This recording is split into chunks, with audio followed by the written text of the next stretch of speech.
Hello, good evening and welcome back. So as we all know, historically, low-skilled work was to be done by young people who lack the experience, lack money, need qualifications, anything at all like that. It was done by young people. You would start off in an entry-level job, clues in the name, and then you would work your way up, or you would use that in order to pay off the cost of getting better education. That is the idea of it. However, of course, due to government getting involved in university tuition, that has brought the costs way up as they are footing the bill for absolutely useless degrees. And because of the influx of migrants and foreign workers who wish to just do a job in order to get by, they're used to living standards from their own countries, in which case they're not fussed with living in a dorm with a dozen other people in a spare room on the job, so they don't have to pay for accommodation at all. They're fine with that, and then saving the money for then moving back home because, hey, they get paid better over here, and then they go back over there. Why not? Who wouldn't do that? If you could create an online business and then have enough money to live comfortably, and you took a particular fondness to African culture or Indian culture or Eastern European culture, and you would like to live over there, but you would still be gaining the income from your online business from wealthier people in the West and Australia as well, and the more developed countries, then why would you not do that? Then you wouldn't have to be working as hard and you would be able to enjoy the money you made. A simpler way of that is, of course, to spend some time in the West getting that money and living as cheaply as possible, and then going back out to the East. Or some more affluent people, of course, they make their money in the West and then they retire in Europe. The idea, of course, being that they've made enough to easily live off the money that they've made during their so-called golden years. But of course, trying to say, well, hey, we have more than capable enough people here in order to do the jobs that need doing, and there are more than enough people willing to do it as well. Apparently saying that is now seen as xenophobia, because by suggesting that the powers that be should prioritize people who voted them in and people who are responsible for the running of the country, that is now xenophobic and maybe even racist, but they prefer xenophobic when it's to do with the European Union, as we are predominantly all white, especially when the policies are put forward by people of Indian heritage, like Pretty the Barbarian here. So we have from the BBC, and I love using them as a source because of the salt. Immigration, no visas for low-skilled workers, government says. So low-skilled workers would not get visas under post-Brexit immigration plans unveiled by the government. Should we still be allowing visas for higher skilled workers? Well, I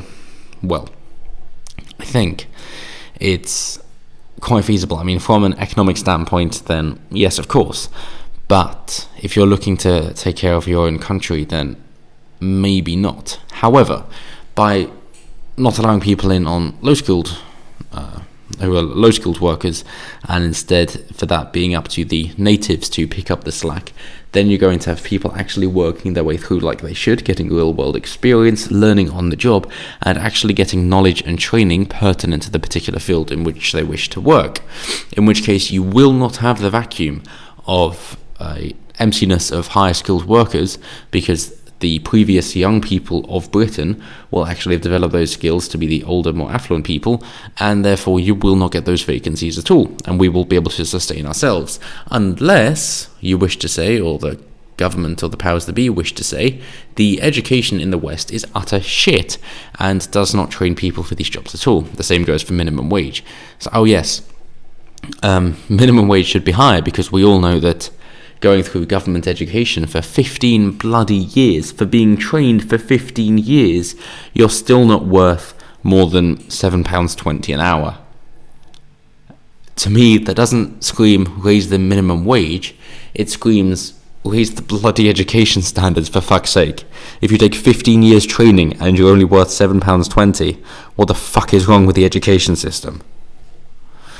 So, they say it is urging employers to move away from relying on cheap labour from Europe and invest in retaining staff and developing automation technology. So again, moving into higher skilled work, being the programmers and the coders and the people who are doing diagnostics on the machines instead of doing the job themselves. And yeah, that's yet another consequence of raising the minimum wage, that then the free market is actually looking to automate the process themselves. The same happened, of course, with slavery, that you would say, oh no, you can't get rid of slavery, otherwise who are we going to have to pick our cotton? Funnily enough, the free market actually has an answer to that, and now we're far more efficient at it than using slaves ever was. So the same argument runs here for minimum wage. The Home Office said EU and non-EU citizens coming to the UK would be treated equally after UK-EU free movement ends on the 31st of December. Not that that is particularly meaningful for anybody who wishes to actually retain British sovereignty, considering that, sure, the economic damage may very well have been done by EU citizens, but the cultural damage has been done by people further afield. And yes, we're back to Sharia law and Islam. So Labour said a hostile environment would make it hard to attract workers. So hang on, Labour, are you suggesting that the people of your own bloody country aren't capable of doing these jobs? What the fuck? Surely if you ever wanted more proof, not that you need any bloody more, that Labour is actually just an enemy of the UK, then seeing something like this, which says that it would make a hostile environment, given that you would have to be reliant on natives in order to fill those jobs, suggesting that the people who were born and bloody raised here aren't even fucking capable of such entry-level work. And hey, we must rely on those foreigners because us Brits, we can't do it at all. Okay, how about this, Labour? Would it make you feel better to say, okay then, it's a hostile environment and clearly the Brits can't do it, and that's the white people being stupid. Therefore, minimum wage, that should only be for the black and Asian minority ethnics. Let's segregate upon racial lines, seeing as that seems to be what you're all about these days. And then, of course, that would be a brilliant flip of the table, seeing as historically the minimum wage was put in to prevent black people from competing with white people, seeing as black people would be willing to do it at a lower rate, and therefore the government stepped in to say, oh no, we can't have the black people taking the white people's jobs, therefore we're going to enforce a minimum wage so that you can't hire as many people, and you're going to prioritize the white people over the black people. So it seems to be that you just wish to repeat these fucking racist stereotypes. How is it that there is such a bloody blind spot among all these leftists to not realise that what they're saying and what they're proposing contradict each other in no uncertain terms? They're either evil or they are ignorant as fuck, and would therefore either way be bloody shit at running a country. I mean, Labour can't even run their own party, let alone a bloody country. So the Home Office said EU and... moving on. Home Secretary Barbarian Pretty told BBC Breakfast the government wanted to encourage people with the right talent and reduce the levels of people coming to the UK with low skills. That would then, of course, encourage brain drain in the foreign countries, and if you care for the foreign countries, you wouldn't be wishing to recruit their best and brightest, as that would then leave their own country poor and struggling.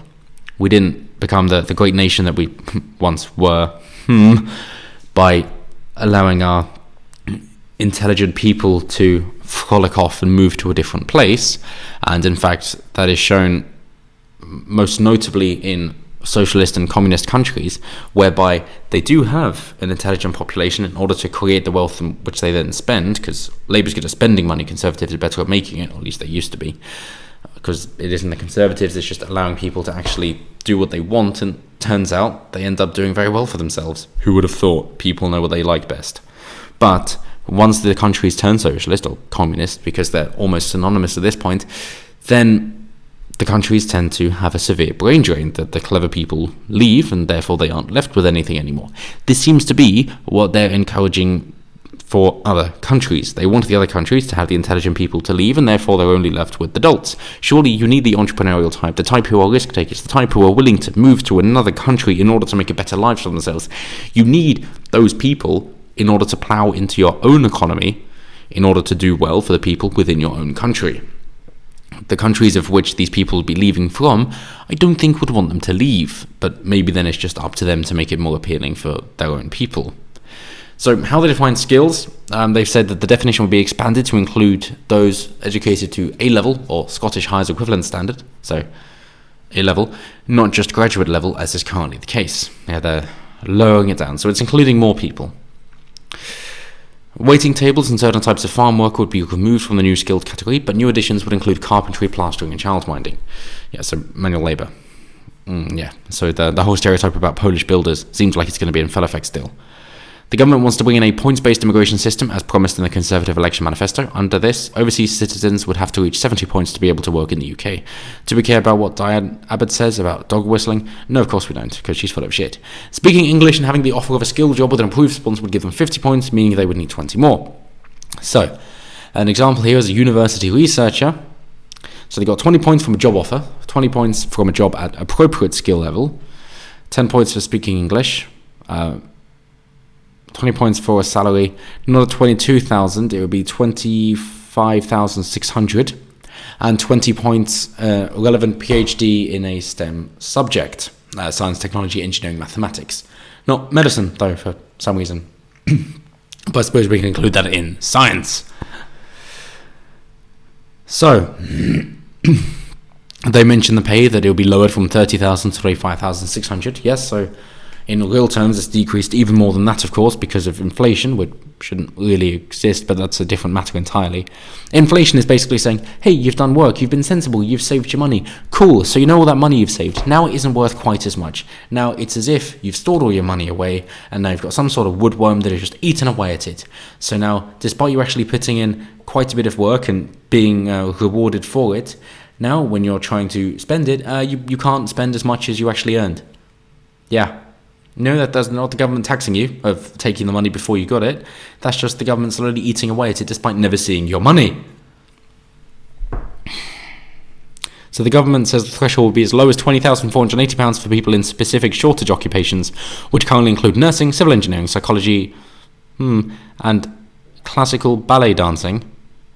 Oh yeah, you've heard of those shortages. Wow, how are we possibly surviving with a shortage of classical ballet dancing? Oh, to me though, that just sounds like, oh god, the Conservatives are just getting a hard-on for watching Slav ballerinas, and who can blame them? Or those with PhDs relevant to a specific job. But there would be no longer an overall cap on the number of skilled workers who could come into the UK. Yeah, so it's basically just the employment figures. Would there be any preference for hiring natives over foreigners? No. Would that have an adverse effect on employment? You fucking bet it would. So problems ahead for social care. That they're worried that the majority of people employed by the sector are low-paid care workers. Maybe that's why the care work is so bad. Maybe if you privatised it and people were actually rewarded for their work, we wouldn't see it so bad.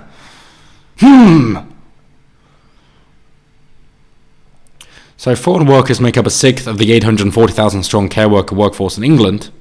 It is hard to see how in the future these staff could qualify. Well, seeing as we have a multi-million population, that ain't going to be a problem, son. Even if it is classed as a skilled job, and even that is in doubt, as many workers do not come via an A-level route, the pay at under £20,000 on average is too low to qualify for any points, nor is the role classed as shortage occupation. Well, if it isn't shortage occupation, that ain't gonna matter. Should a shortage occupation be such an existing title? No, of course it shouldn't, because what does the government bloody know? And if we know anything about central planning, just look at the Holodomor in Ukraine, the hunger famine, essentially. During the 30s, under the Soviets, of course, that yes, they have no idea what the hell is going on about central planning. So shortage occupation, you're going to be several years too late, at which point the market is going to change so quickly, you're going to be out of date and have no idea what you're bloody talking about. So it seems certain applicants will fall well short of the 70 points needed. Good. Applicants will actually fall short. They won't be allowed in the country. Bloody hell, that makes a lovely change. Wow. Considering also that you need to be earning over, I think it's £34,000 a year now, in order to actually be a net contributor to the country instead of a net taker. Given that the subsidies and the things that tax provides and that you're using, that you have to be earning over £34,000 a year in order for your income tax and VAT, value-added tax, and other taxes that you see everywhere, that they actually pay more than you're getting. So yes, at least 32,000 a year, which funnily enough is also going to put you in the top 1% in the world. So why do we have that as a threshold? It sounds nice, doesn't it? So you have to be a top 1% in the world income earner to qualify. That sounds great. You want a country of elites? There you go. So what about lower paid sectors? So, it's saying adapt and adjust. Yeah, so basically the people who should have been getting the jobs in the first place, as in the natives, instead of being unemployed, they can fuck off. But the foreigners, we really have to care about them, the people who don't deserve to be in the country, but are instead extended the privilege to come join us in the fair nation of ours. They're told that they should adapt and adjust, because now they have the experience and the knowledge, they should be able to. For the people who never got the chance in the first place because they're natives, well, tough fucking luck. But bodies representing farming, catering and nursing are warning that it will be hard to recruit staff under the new system. Look for younger people. Understand that people aren't going to university anymore, specifically young men, and they're going to be bloody brilliant in farming, catering and nursing as well. Why not? But specifically the first two. Because they're not going to go to uni, they're going to want a place in which they can move up the ranks without having the debt, they want the money instead. Go into those areas, you're fucking set for life. Super, super simple stuff. Yes. So whenever they have the whole, job ideas at the sixth form, instead of the universities going in there, why don't you plough ahead even fucking harder to say, well, go for apprenticeships. Go for something where you're actually making a meaningful impact on the world. Go for something which actually matters instead of being a ballerina. As lovely as they are. But are they going to do that? No, of course not, because then that will mean university figures will drop even more as people will realise that it's bloody useless, and which, I mean, has already been shown by the low-skilled workers change. But nevertheless, that they're going to then realise, it's useless, and therefore we're not getting the money that we need to. And ordinarily, if it was a free market, then the universities would actually have to give something worthwhile. But given that the government is paying for it all, they just have to lobby the government harder because, hey, it's corruption at its finest. Why not? But not a socialist country, guys. And the Food and Drink Federation spoke of concerns about bakers, meat processors, and workers making food like cheese and pasta not qualifying under the new system. Again, young people. However, the government pointed to a quadrupling of the scheme for seasonal workers in agriculture to 10,000, as well as youth mobility arrangements allowing 20,000 young people to come to the UK each year. They don't need to come to the UK each year, they're bloody here in the first place. So you're not going to help the problem if you're telling the Brits to bloody get sterilised. And if you have cultures coming in where you don't think that they should be working, then maybe that is more of a problem. So Laura, an Italian lady that we don't give a shit about, can speak to herself, that's fine. Benefit entitlements, so all migrants would only be entitled to access income-related benefits after they've been here for 5 years. That's a start, at least. So, well done. So, political reaction. Labour, Diane Abbott, yes, Miss Flabbert herself, said the government did not appear to have thought through what the effects of this policy will be on the economy as a whole and what message it sends to migrants already living and working here. How about, Diane? It doesn't fucking matter. How about instead we're thinking of the individual and what's best for them? Because what's best for the individual is what's best for the country. You fuckknuckle. Why the fuck are you thinking about the people in other countries when you should be focused on the individuals within your own bloody realm? Yes! It is the United Kingdom. It is Britain, it is Great Britain, and it is for the Britons. It is as simple as that. If we can't take care of our own people, how the fuck do you think we can take care of anybody else? Clean your room. If you can't take care of your own room, how the hell do you think you can even start to make an impact on the country? You bloody well can't. So, what's best is let people do what's best for them as individuals, and funny enough, you'll be seeing great rewards before too long. Why not take Singapore as an example, where they went, well, okay, here's Singapore, we're not really going to be providing much because we're just kind of an interim government. Therefore, we don't really need much in the way of tax, so we'll keep the tax down low. No worries, we're not paying for much. Okay, cool. Seems to be quite low tax, but fine. End of year reports come in. It's like, hey, you had a really low tax. Yeah, we did. Why did we not make enough? No, we made more than enough. We actually made more than we predicted. So, okay, fair enough. Do you want to spend the money? Nah. They know what they're doing. We can just lower the tax. We don't need the money. Let the people keep more of the money. Okay. End of year reports come in. So you know how we lowered the tax because we were making too much money last time? Okay, yeah. What happened? We made more tax. No, hang on. As in, we got a better return? No, as in the net amount we made was more. Even though we were charging them less, we made more this year. So, well, shit. Seems like when we're even trying to take less, we get more. Fuck. Yes, and it works the same in response. Japan's a great example. After the Second World War, America said, "Oh, Japan, no, we don't want you rushing ahead. We're going to limit the amount of tax you can have." Oh, Japanese authorities up in up in arms saying, "How can you put us through this? We're not going to be anything." And then you have the miracle years, when Japan had such a miraculous recovery after the war, because they were limited by the amount of tax they could take. What's happened now? They've care too much about taxing the young to take care of the old, because their family units are falling apart as well. Yep. Are they resorting to migration? No, they're actually going to try and stick it out themselves. So well done, but unless you get the family unit back in, you're going to be spending too much on old people and pensions, because the money's changing through too many people's hands, and then your country's going to go under. But I hope you're going to win, Japan. So Liberal Democrat Home Affairs spokeswoman Christine Jardine said the proposals were based on xenophobia.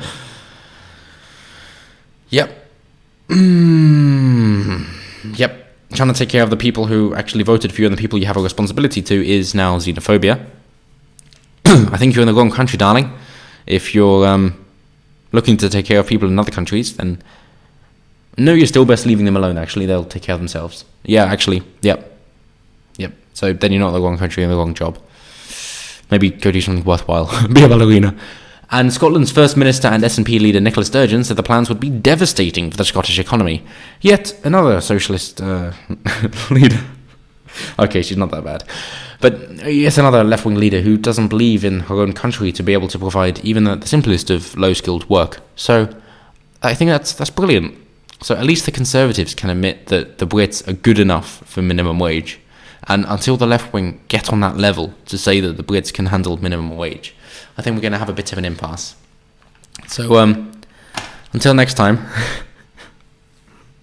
do what is good for you, or go be a ballerina.